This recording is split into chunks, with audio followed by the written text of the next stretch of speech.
Breakfast Call Dialogue, widening your horizons. Hi, this is Arlene. Hi, this is Gowri. And we are back with our ABC dialogue.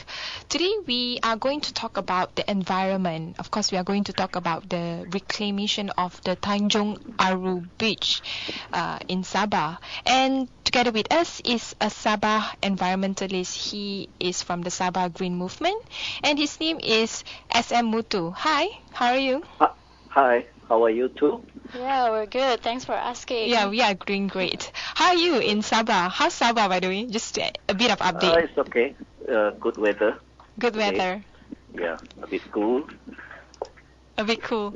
Yeah. Do you have haze like what we have in Peninsula right now? This year not so bad. Very light, very mild. I think most of this is coming to your place from Riau or Sumatra. I think Kalimantan has already been wiped out, so all the burning is over probably. And let's focus on our topic today. Of course, there's so many environmental issues that are happening in Peninsula, Sabah and Sarawak. But with a focus on Sabah right now, the most heated discussion or issues is about the Tanjung Aru beach. What is so interesting about this Tanjung Aru beach, and why what kind of problem that is facing right now? Depends what you mean by problem, you see. You see, of course, they will come out. I mean, there is a proposed project by the state government using a privately owned company. I mean, a company owned by the government is listed as a private company. They're using it to develop the whole of Tanjung Aru. If it is just development... What's the name of the private company? Perhaps it's called GLC? It's not a GLC. It is called Tanjung Aru Eco Development. But the board of directors, they are from the Sabahan government? Would that be the case? I think almost all of them are from the Sabahan government, heads of department here and there. I don't know whether they have one or two private people or not. I don't bother to look at the list of directors. It doesn't matter because they're all yes men. When the boss says 2 + 2 is 5, they will say, yes, boss, you are right. You know, that kind of people. We don't need people like that. Nothing will happen right. Everything will happen because the boss says so, not because it is right. So just a bit of background with the Tanjung Aru Eco Development. When the company started, and what was the original aim of the company? What we know as public is it came in last year. That's what. Last year, September 16, there was a launch of the project, the vision, so-called vision, by the Prime Minister. They brought the Prime Minister to Tanjung Aru Beach, and then they say, we are going to give Tanjung Aru back to the people. See, the original history was that someone had earlier signed away the land behind the Tanjung Aru Beach, maybe about 210 acres. They had privatized it under some joint venture or joint venture projects. But because of the delay in implementing the project, the government took it back. They took them to court, but they won the last thing. So it was there.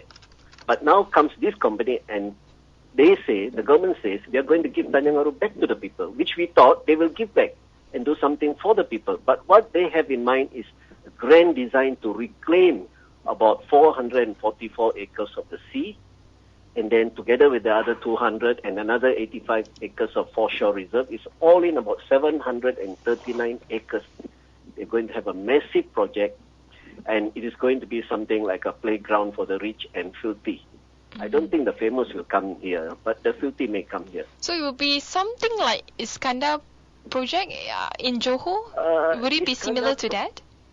I don't know whether Iskandar project involves reclamation of the sea. Because if it is a project, it's a beautiful project. We saw the architect's plan. It's beautiful. We are not against the plan or project, but only at the siting of the project. They can take this project and site it everywhere. We have beautiful beaches all the way to the north to Kudat, south all the way to Spitang. We have beautiful beaches. And if they're thinking of tourists are not going to come to the city and bathe in the sea near the city. They prefer quiet outskirts, So, but these people want to site 5 resort hotels here, golf course, marina, and the public place will be restricted to only 27 acres. And even that is restricted by a single bridge across the channel which they intend to build. Is it something common for state government to invest and also establish its own company? Like in Penang, I believe there are a few companies under Penang, like Invest Penang, for example. Would it be the same kind of model like what you see in Penang? I don't know about Penang, sorry. But talking about Sabah, generally governments, the business of a government is not to be in business. No government should be involved with business. They should actually make things, make sure that things are okay for businesses, and they must also protect the people against big businesses. That is the purpose of a government. But nowadays, government forget what's their purpose for. They always use the golden word, development. Development to them could be a golden word. To us, it's a dirty word because we are not against development, but it should be done properly. Follow the guidelines, follow the rules. In Sabah, we have beautiful laws, but they don't follow them. They just bulldoze. Whenever they want something, they just bulldoze their way. They don't follow the rules. They don't follow EIA, Environmental Impact Assessment, the procedure. I just want to share one thing with you. Sabah EIA laws are special. Okay? Any project that involves an EIA is a critical project, critical to the environment. That's why it requires an EIA. Okay? Now, in Sabah, we have one clause in the EIA guideline. That is, any project that involves an EIA, the first priority is you must look for an alternative. If you can find an alternative for the project, don't do it there because this is a sensitive area. How transparent is the Tanjung Aru Eco Development, the company itself? Do they have? Yeah, how transparent they are to the public? In terms of what? In terms of to the public? To the public, and also in terms of letting other people or the public to access information about their company. Oh, information of the company, you can get it. There's nothing secret about the information of the company. But the project, they have been dishing out PR. They have engaged a consultant from Peninsula, a company, to actually, what is the use of a public relations? Why should a government need a public relations company? Tell me. Unless they want to turn black into white, wrong into right, that kind of thing. I told the lady that she was giving me a briefing, but she did a beautiful briefing without realizing that every word she said was actually painting a bad picture of the government. She was talking about the beach. Let me say in a short few words what she said. She was talking about how dirty the beach was. There was so much of sedimentation. There was so much of E. coli, from the sewage discharged from the drains here and there. And then the park was unkept, seeds, the trees, all, everything was in bad shape. But all these are the responsibility of the government in power, whether it's local authority or the state government. It is their duty. So if they didn't do their duty, it shows irresponsibility on the part of the government and incompetence of the local authorities. But you cannot use that as an excuse. Because of this, we want to upgrade it. That's the excuse, We want to upgrade it. We don't have the money. Government doesn't have the money. So we need this big project, which will pay off the upkeeping of the park in future. I want to highlight the value of the Tanjung Aru, the proposed Tanjung Aru beach. It seems like the property price, the project itself is quite expensive. It is valued at 7.1 billion. So where has gone up to? Sorry. Has it gone up? Now they're talking about 10 over billion investment. Where do they get the money? The actual reclamation and all those preparation of the place, they started with 1 over billion, but I think it may cost about 5-6 billion or more. 5-6 billion or what more. But the investment, they're talking about 10 billion. And then there's another, I met one of the top government officers, politician. He said, they have promised us 60 billion investment. I don't know. Wow, the money is just like that, 60. Well, unless we are being used as a laundry mat, I don't know. I mean, that kind of money, where does it come from? In billions. And this is state government we are talking about, not the federal government. A company wholly owned by the state government.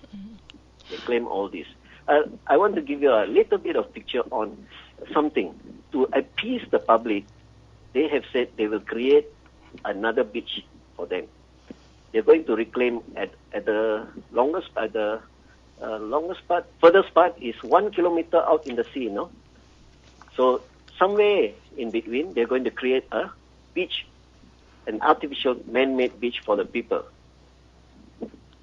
which is also more or less the same length, 1.2 or 1.4 kilometers. But they themselves, their consultants have admitted in their the preliminary TOR, EIA studies, that the upkeep of the area, the park and all the area, will cost $45 million every year. It's a lot of money. It's a lot of money for a third world country, a third world state like Sabah. They can't even spend $200,000 to upkeep Tanjung Aru Park, Prince Philip Park now. They've just let it go into, bad shape. And then now they're talking about 45 million every year to maintain the area. I think they're talking to Marines, and they expect everyone to be a Marine and accept whatever briefing they give, When we ask them questions, they just brush us aside. We have already put our facts. Earlier, they were talking about erosion. Tanjung Aru, we are going to lose in 10 years. There will be no more Tanjung Aru. Everything is going to go. Then we proved to them a point. There is no erosion. There is a little bit of erosion, and that was caused by the previous project. What was the previous project? Tanjung Aru is bordering the KKIA runway. So you can see how irresponsible certain people are. They extended the runway. What I heard, I'm not sure. I didn't check the facts, but they did the runway project without even an EIA. Later, when people complained, an EIA was done quickly. And then the contractor did not get his sand from the right place. He just sucked it off the place here and there. That's why it was massive erosion in certain villages on the other side of the runway. And on this side of the runway where the beach is, there was a little erosion. And they are actually doing something to mitigate that erosion and reinforce their runway, because their runway juts out into the sea. Wave breakers, they've lessened the power of the waves, they have done that, sea walls and wave breakers, they have done that. So hopefully that will take care of the erosion on that side. And on this side, further this side, where people generally bathe and enjoy themselves, there's not much of an erosion. I've been there 45 years. I haven't seen any erosion that is really critical or really recognizable. We don't even notice. But what I notice is sand is being built up. In fact, the beach is being built up. And those build up of the sand, they just give you a picture. We are losing sand. But actually, loss and gain. There are two monsoons, northwest and northeast and southwest. One monsoon it gains, one monsoon it loses. So it's okay, because the sea's bed is, very gradually sloping. So there's not much of a loss. I wanted to know, you are against this particular project, the Tanjung Aru Beach project. Is it because it is going to privatize the area, where it is going to accommodate only tourists from a certain social class, or are you against it because it will somehow erode the natural environment there? Because this is the Chief Minister's of Sabah's justification. He said that the implementation of the large-scale project will boost Tanjung Aru as not only an iconic tourism destination, but a world-class and high-value tourism center. He also said that it is the state government's aspiration to ensure this project is environmentally friendly by maintaining its aesthetic value and do the development using a green building index standard technology. Would you agree with this statement? I think sometimes people do not know what is the meaning of environment, aesthetic value. eco-development. You cannot have eco-development where you cover up a natural beach, reclaim 444 acres. Yeah? So it's beautiful in pictures, computer-generated pictures and all that. That's why I prefer to call it the Tanjung Aru ego-development. No, for ego-development. How can you call yourself eco-development when you reclaim the sea with climate change, global warming, and you're contributing to sea rise and all that? It may be very tiny bit, but still you are contributing to climate change, global warming, and sea rise. Why? Sabah is a land, it's a state. There's so much of land.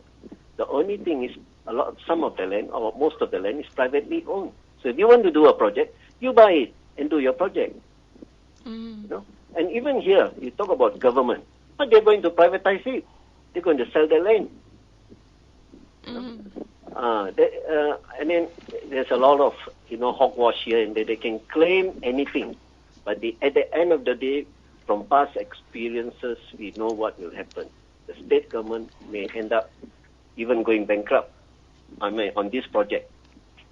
This project may even end up losing money. Do you think Sabah can be a world-class and high-value tourist destination without such iconic Yes, I have full faith in Tanjung Aru. I have full faith in Sabah. Sabah can be world-class tourism attraction. Because it has two things, nature and culture, but these are both fast disappearing, especially nature. Much of the forests are going, some of them want to claim that oil palm is, can be considered as natural forest and all that. So we don't know. They have never thought about putting a moratorium on oil palm plantations. Sabah is sinking under oil palm. So is Sabah government having a misplaced priority in terms of what is good for tourism and what is actually not? Yes, I think so. They all look at short term. Many of them think of projects as what can I get out of it? If they really think of the state, they should have an independent study, and not get someone to study and say, hey, tell me how I can develop this beach so I can get this and that. They have done so many studies. I told them the terms of reference is very important. In Malay they call it niat, your intention. What is your intention? Is it for the people or for the benefit of a select few? Is it Sabah, nature? Nature is one thing. We are full of nature. Most of the tourists I meet, they say they come to Sabah because they like the easy life, nature. They can just walk into the forest, 5 minutes, 5 hours. They can choose, That's one thing, nature. Culture also, Sabah is rich in cultural heritage. But we have a very good Minister of Tourism and Environment and Culture. But how much of power he has, how much can he push through within the state cabinet, we don't know. But he may be good, but whether he can push through his ideas, we don't know. He should actually bring people who have no vested interest in business, then discuss and get some ideas. We will Let me tell you the beaches all the way to Sipitang. Yes. So, Mr. Muthu, we will have a short break. Later on, when we come back, you will let us know what are the beaches there in Tanjung Aru Beach. Yeah. Okay. ASEAN Breakfast Call Dialogue, widening your horizons. Hi, this is Arlene. Hi, this is Gowri. And we are back again. Just now, you, SM Muthu, you were talking about like beaches all over Southeast Asia and all that. So, I just want to include one statement here. Apparently, Tanjung Aru Beach was recently voted as number 6 in recent international survey on places with best sunset. So I can imagine why Tanjung Aru Beach is one of the best in Southeast Asia. Yes, sunset in 6, is it? You say? Yeah, 6th place. Oh, okay. It's an international survey. Oh, okay. In the 90s, there was a survey I heard of because I used to do cultural dances at the beach hotel. It was voted the second. Second most beautiful sunset. Oh. Yeah, but to we me have it's to go there from Peninsula. Yeah, and the weather must be, suitable for the sunset. But to me, it's just the best. There's no second best. It's the best. Talking about earlier, it is the best. What else can we say about Tanjung Aru? Mm-hmm. It is closest to the city. We are very, very lucky to have a beach right beside our city, within our city compound. Recently, over the last 15, 20 years, the islands, 20 years, yes, about 30 years, the islands have been slowly being developed for tourists and even local tourists and all that. But previously, this was the only beach. Mm. So otherwise, they have to go far away. Or there was one small island called Pulau Sapi, which gets, when high tide, the beaches are lesser and all that. But anyway, now islands are developed, but not everyone can go to the islands. And you find that nowadays more and more people are coming to the beaches. There's another area, Likas Bay, where they have upgraded the whole Likas Bay with running tracks, playgrounds, shelters, picnic areas and all that. In fact, Likas Bay itself was saved from destruction before, because it was supposed to be reclaimed and the new city center was to come up there. Fortunately, it was safe, and now people are enjoying the benefit. So it's one of the most popular recreational area for local people, because Tanjung Aru is being abandoned. It's not being kept up. It's not being maintained, It's not being cleaned up. So many people go there. But still, the old-timers, those who love Tanjung Aru, still come back to Tanjung Aru. You can find it sometimes overcrowded during Sundays. If Tanjung Aru is being privatized and nothing can be done about it, what kind of impact it will have on ordinary Sabahan? I think one thing is not every Sabahan can afford to go there. The park, the Prince Philip Park itself may be free to enter, but you cannot drive your car there anymore. You have to park somewhere else. Of course, they give an added incentive and say there'll be free electric cars or buses or something like that taking you to the beach area. But then for how long? No one knows, you see. So you can't actually drive like now. People just drive right up to the road. They park their car beside the road or right up to the beach area, bring down their things and then go back and park their car and have a beautiful picnic with their family. So in future, they have to carry the things all the way from where they have to park the car. Car parks, I heard, will be created away from the area. And are people in Sabah actually aware of the impacts of this project? Because they seem to be painting a nice picture about the project in the news and all. So, Yes. like you seem to know what's really going on. But are other people also aware?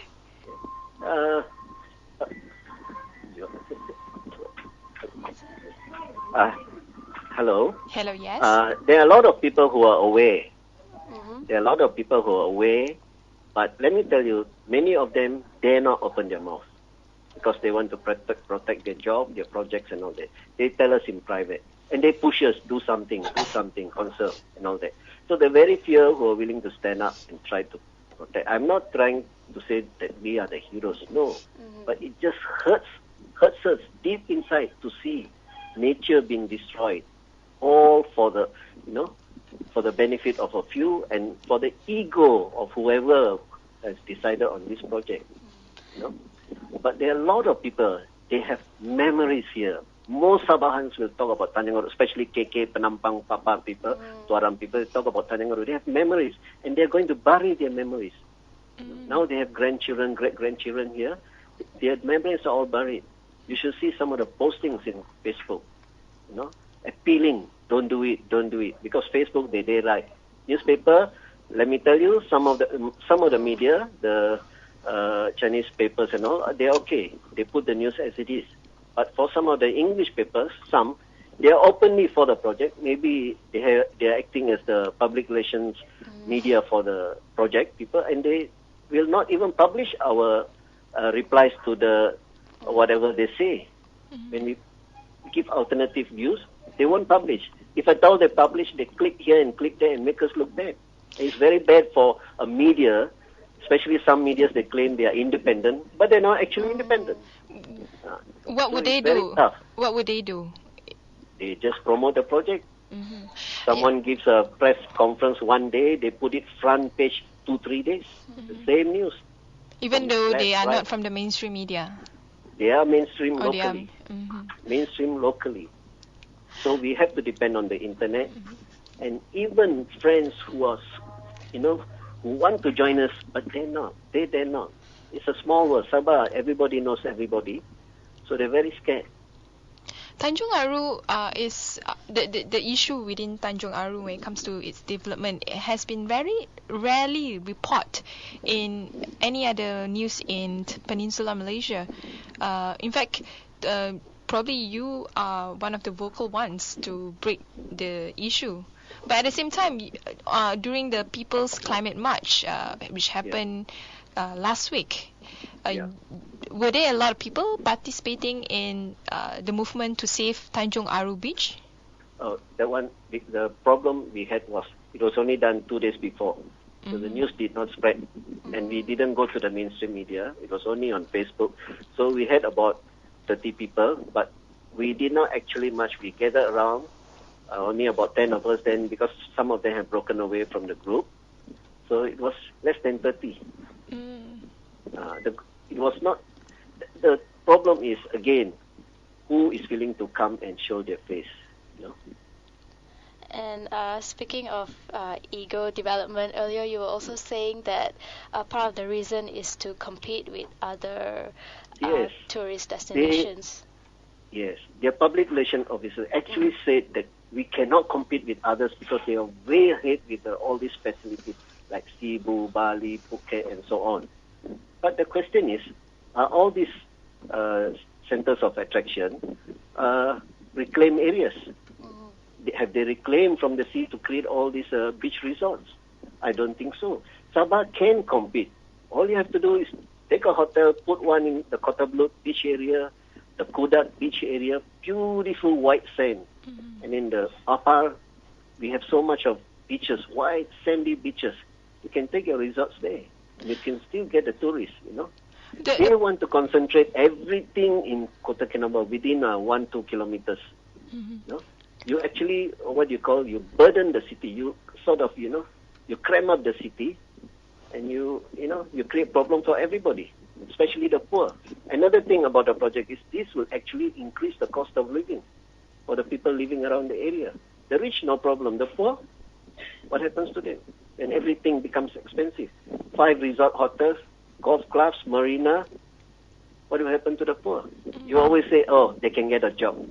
So you're only looking for slaves to work in your establishment. Can you guarantee a minimum salary of 2,500 to live in such an area? It's interesting that you highlight this, the building of hotels, because from our previous interviews with different rights group when it comes to issue about land, it seems like every single issue has something to do with the building of hotels. There are 2 things I would like to ask you. Firstly, is it a show that there are more and more tourists coming into this country and they don't have anywhere else to stay, so that explains the building of a huge number of hotels? And this happens not just in Tanjung Aru or Sabah, but also in Malacca, as we witness in some of the areas, as well as Penang. And second question is about the way the state government handle developmental issues. Are they open to consultation regardless whether it's it is under opposition government or the Barisan, or is it something that they resolve it discreetly, behind closed doors with the developers themselves? Okay, the first one about hotel. You see, they must have done their homework. They must do some research, market research. How much of tourists are coming in? What kind of rooms they're looking for? And is there enough rooms? Then only they build hotels. Or they plan ahead and build the hotels. They cannot just build hotels and if no one comes. And the investor, then the financier, they're not going to bring in their money and finance your projects if they think your project is not viable. So that part, we leave it to the business people. That's why the state government should not get involved. Because if state government loses money, then the people lose the money. And the only way the state government can make money is increase the taxes, which again burdens the poor. So hotel part, whether it should be built or not, is up to them. We only care where you build it. Where you build it. Build it, go out. Don't sort of put everything in KK, cram up KK. KK is actually a city with no life. It's a lifeless city because there's no consideration for recreational area, no big park here, no maintenance.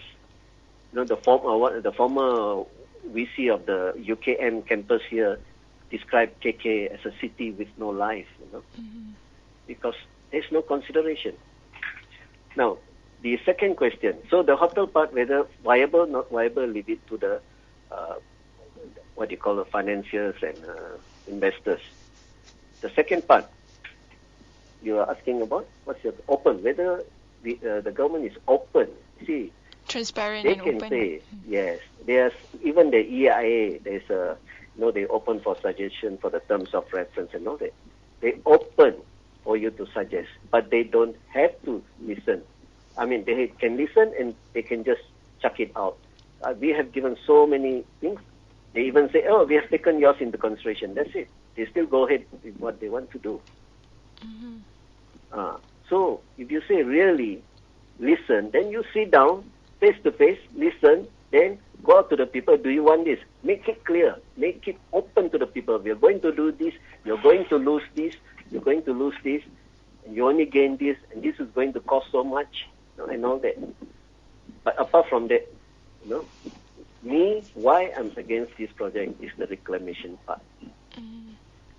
You cannot call yourself eco-developers when you have to reclaim such a big area. If your reclamation is just to mitigate the erosion, that is a different issue.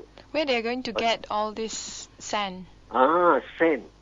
Thank you for reminding me. You see, the beach which they are going to create, there are two critical issues. One is the cost factor, 45 million, but our engineers worked out a cost of about 56 million, and it will increase year after year just to maintain.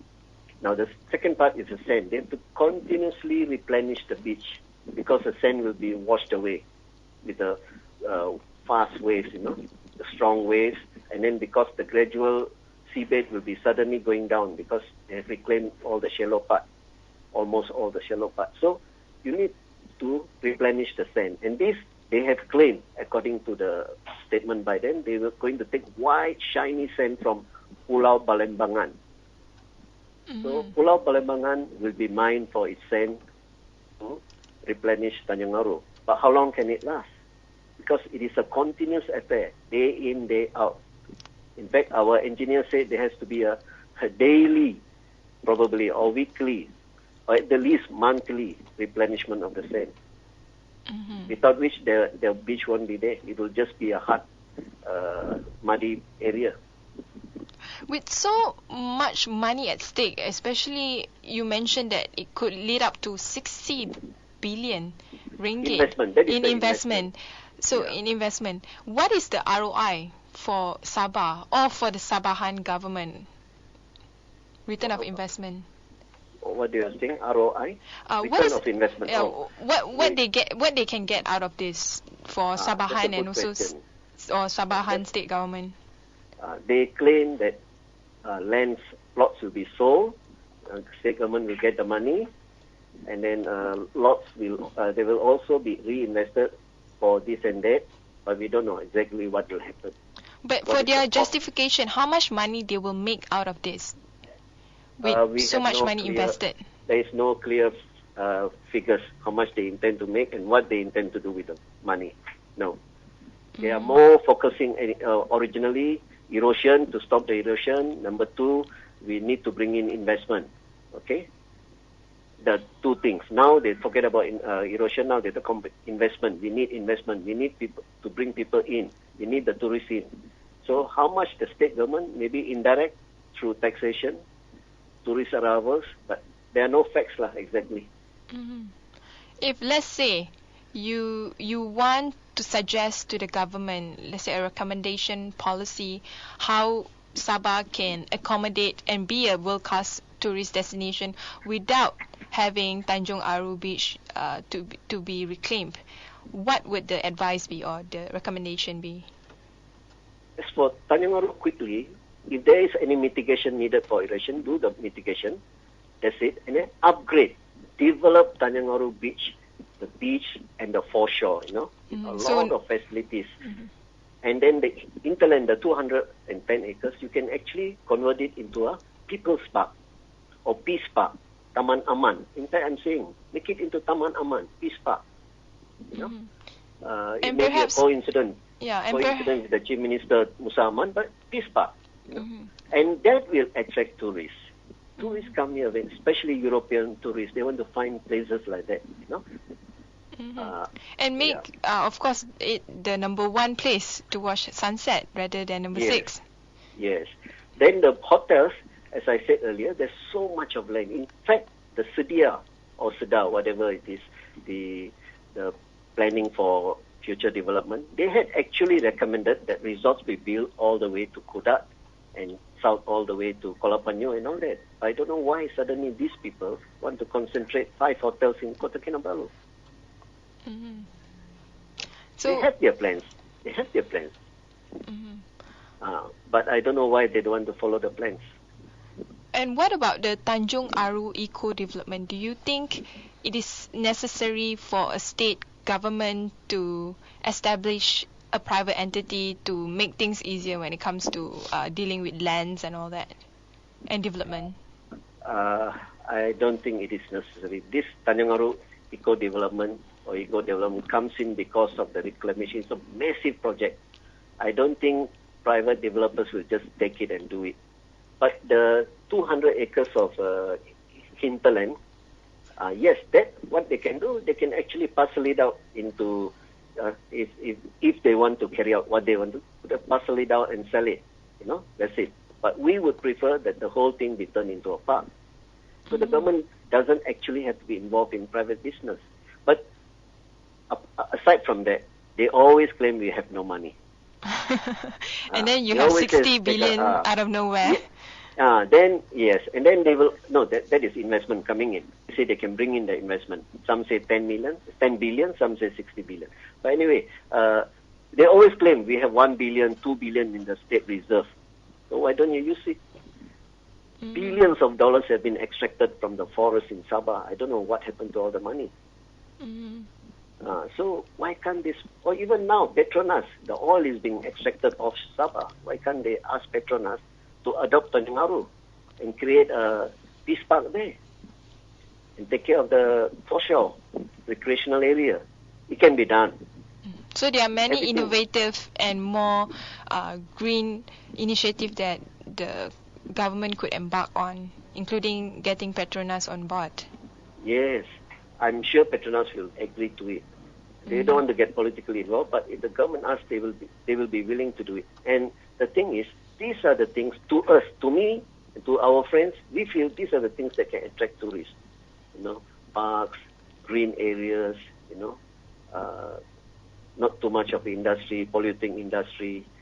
I know people will be willing to come in, foreign direct investment to invest in your country, but do you need certain kind of industries? If they want to put a like aluminium plant, smelter plant, and all that, you have to control. You have to choose.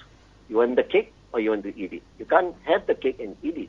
You have to choose. You want to be nature destination, or do you want to create an industrial area? And for you, definitely, I guess you choose the earlier one. Yes, definitely. Sabah is beautiful. It's Shangri-La. I came here 45 years ago. Just listen to my words. I came, I saw, I surrendered. Oh, that's sweet. Sabah conquered my heart. It's beautiful, but the 45 years since, Sabah has lost much of its beauty, sad to say lah. So it's people like you to work together with other rights group to somehow be able to garner popular messaging towards the public so that more people are more aware the need to save not just Tanjung Aru but the natural environment of Sabah in general. With Yes, that, you're right. thank you very much. Thank you Thank for you very sharing your views with us. Thank you for the opportunity, and good day to all of you. May you keep smiling, and it's an evergreen smile. Bye. Bye.